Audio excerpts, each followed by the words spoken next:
சிம்பிளிஃபைல 11th some 10 + 17 divide 3 கொடுத்துருக்காங்க. இது பார்த்தீங்கன்னா போர்ட் மாஸ் ரூல் தான் யூஸ் பண்ண போறோம். சரிங்களா? போர்ட் மாஸ் ரூல் பாருங்க. இப்போ பீனா பிராக்கெட். சரிங்களா? ஃபர்ஸ்ட் பிராக்கெட் இருக்குங்களா, அதை கிளியர் பண்ணிடணும். அப்புறமேட்டு தான் அடுத்த விஷயத்துக்கு போகணும். பிராக்கெட் 10 + 17 என்ன வரும்? 27 டிவைடு 3 எழுதிங்க. அடுத்தது பார்த்தீங்கன்னா டின்னு இருக்கு. அது வந்து டிவிஷன். டிவிஷன் தான் இங்க இருக்கு, வேற எதுவும் இல்லை. எம்ன்றது மல்டிபிள், ஏன்றது அடிஷன், எஸ்ன்றது சப்ட்ராக்ட். ஓகேங்களா? அப்போ டிவைட் பண்ணுங்க. 27 3 டிவைட் பண்ணுங்க. 9 3 சார் 27, 9 3 27. ஓகேங்களா? அப்போ என்ன ஆன்சர்? C answer. சரிங்களா? அடுத்த சம் பார்க்கலாம். சிம்பிளிஃபைல 12th சம். இப்போ 45 டிவைட் 7 + 8 - 2 ஈக்குவல் டு என்னன்னு கேட்குறாங்க. நம்ம போர்ட் மாஸ். ஓகேங்களா? போர்ட் மாஸ்ல ஃபர்ஸ்ட் பிராக்கெட். சரிங்களா? பிராக்கெட் எங்க இருக்குன்னு பாருங்க. இங்க தான் பிராக்கெட் இருக்கு, அதை கிளியர் பண்ணுங்க. இப்போ 45 அப்படியே எழுதிக்கிறோம். டிவைட் 7 + 8 என்ன வரும்? 15 வரும். -2 போட்டுங்க. சரிங்களா? அடுத்தது டிவைடும் சப்ட்ராக்ஷன் இருக்குது. ஃபர்ஸ்ட் எது வரும்னு பாருங்க. டி தான், டிவைட் தான் வருது. எஸ் சப்ட்ராக்ட் வந்து கடைசியா தான் வருது. சரிங்களா? அப்போ டிவைட் பண்ணிட்டு தான் சப்ட்ராக்ட் பண்ணணும். முதல்ல டிவைட் பண்ணுங்க. 45 15 டிவைட் பண்ணுங்க. 3 × 15 தான் 45. அப்போ 3 வந்துடும். Okay okay. -2 அப்படியே எழுதிங்க. லாஸ்டா சப்ட்ராக்ட் பண்ணிருக்கேன். 3 - 2 ஆன்சர் என்ன வரும்? 1 வரும். சரிங்களா? 1 ஆன்சர் என்னது? ஏ. இது ஆன்சர். சரிங்களா? நெக்ஸ்ட் சம்ல பார்க்கலாம். இப்போ சிம்பிளிஃபைல 13th சம் இப்போ கொடுத்துருக்காங்க. இதை போர்ட் மாஸ் ரூலை யூஸ் பண்ணி தான் நம்ம சிம்பிளை பண்ண போறோம். பார்க்கலாம். ஃபர்ஸ்ட் போர்ட் மாஸ்ல பீன்னு இருக்கு, பிராக்கெட். ஓகேங்களா? எங்க பிராக்கெட் இருக்குன்னு பாருங்க. இங்கேயும் பிராக்கெட் இருக்கு. சரிங்களா? இது வந்து ஸ்கொயர் பிராக்கெட். இங்க பிராக்கெட் இருக்கு, இது வந்து செட் பிராக்கெட் அப்படின்னு சொல்லுவோம். இங்க இருக்குது, இது வந்து ஓப்பன் பிராக்கெட். சரிங்களா? இது 12 - 3 - 6 - 5 - 1 4. ஓகேங்களா? இந்த பிராக்கெட் முடிஞ்சு.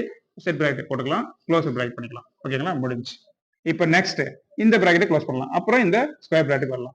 இப்போ 12 - 3 - 6 - 4 என்ன கிடைக்கும்? நம்மளுக்கு 2 கிடைக்கும். அப்போ இந்த பிராக்கெட்டை எடுத்துடணும். அவ்வளவுதான். அது முடிஞ்சிச்சு, அதை விட்டுணும். நெக்ஸ்ட்க்கு வாங்க. இன்னும் பிராக்கெட். இப்போ 12 - 3 - 2 என்ன வரும்? 1 கிடைக்கும். சரிங்களா? இப்போ 12 - 1 என்ன ஆன்சர்? 11. ஓகேங்களா? இவ்வளவு. சரி, ஆன்சர் வந்து 11. சரிங்களா? ஏ. ஓகேங்களா? நெக்ஸ்ட் சம்ல பார்க்கலாம். நெக்ஸ்ட் சிம்பிளிஃபைல 14th சம் இப்போ கொடுத்துருக்காங்க. நம்ம போர்ட் மாஸ் ரூல் தான் யூஸ் பண்ண போறோம். சரிங்களா? ஃபர்ஸ்ட் பீனா பிராக்கெட் எதுவும் இல்லை, ஆஃப் அதுவும் கிடையாது.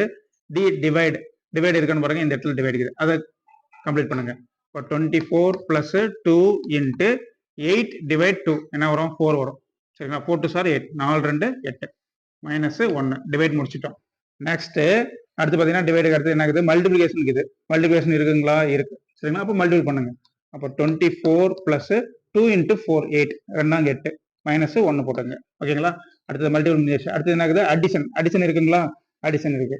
சரிங்களா? அப்போ ஆட் பண்ணுங்க. 24 + 8 என்ன வரும்? 32 வரும். ஒரு மைனஸ் போட்டு 1 போட்டுங்க. லாஸ்டா மைனஸ், அதான் சப்ட்ராக்ட். ஓகேங்களா? 32 - 1 31. சரிங்களா? 31 எங்க இருக்கு? ஆன்சர் பாருங்க. ஏ. ஓகேங்களா? அதான் ஆன்சர். நெக்ஸ்ட் சம்ல பார்க்கலாம். Next 15th question. 24 ஸ்கொயருடன் டேஷை கூட்டினால் 25 ஸ்கொயர் பெறலாம். சரிங்களா? இப்போ 24 ஸ்கொயரோட எதை கூட்டினா 25 ஸ்கொயர் பெறலாம்ன்றத கண்டுபிடிக்கலாம். சரிங்களா? இப்போ டேஷை கூட்டினால் அப்படின்னு இருக்குங்களா? எந்த நம்பரை கூட்டினா 25 ஸ்கொயர் வரும்னு கேட்குறாங்க. 24 ஸ்கொயர் இல்லைங்க. 24 ஸ்கொயருடன் டேஷை கூட்டினால்ங்குதா? அப்போ ஒரு பிளஸ் போட்டு ஒரு டேஷ் போட்டு ஈக்குவல் டு 25 ஸ்கொயர் பெறலாம். 25 ஸ்கொயர். Answer 25 square. அப்போ இந்த டேஷுக்கு என்ன எழுதிக்கலாம்? நம்ம எக்ஸ்ன்னு எழுதிக்கலாம். ஓகேங்களா? அப்போ நம்ம இந்த எக்ஸோட வேல்யூ தான் கண்டுபிடிக்கணும். அப்போ எக்ஸ் ஈக்குவல் டு இங்க 25 ஸ்கொயர் இருக்குது, அப்படியே எழுதிக்கலாம். பிளஸ் 24 ஸ்கொயர் அந்த சைடு போச்சுன்னா என்ன வரும்? -24 ஸ்கொயர். ஓகேங்களா? இப்போ ஏ ஸ்கொயர் - பி ஸ்கொயர் அந்த ஃபார்முலா. அதாவது ஏ ஸ்கொயர் - பி ஸ்கொயர்னா என்ன ஃபார்முலா வரும்? a + b a - bன்னு வரும். இதுதான் ஃபார்முலா. ஓகேங்களா? இப்போ இங்க பாருங்க, 25 ஸ்கொயர் - 24 ஸ்கொயர் இருக்குங்களா? இது ஏ ஸ்கொயர் - பி ஸ்கொயர். அப்ப என்ன வரும்? a + b a - b apply பண்ணுங்க. ஏன்றது 25, bன்றது 24. a + b இருக்குதுங்களா? அப்ப என்ன? 25 + 24 a + b எழுதிட்டோம். அடுத்தது a - b னா 25 - 24 எழுதிட்டோம். ஓகேங்களா? இப்போ 25 + 24 என்ன வரும்? 49. 25 - 24 1. இப்போ 49 1 பெருக்குனா என்ன வரும்? ஆன்சர் வரும் 49. ஓகேங்களா? என்ன ஆன்சர்? D answer. ஓகேங்களா? நெக்ஸ்ட் வீடியோல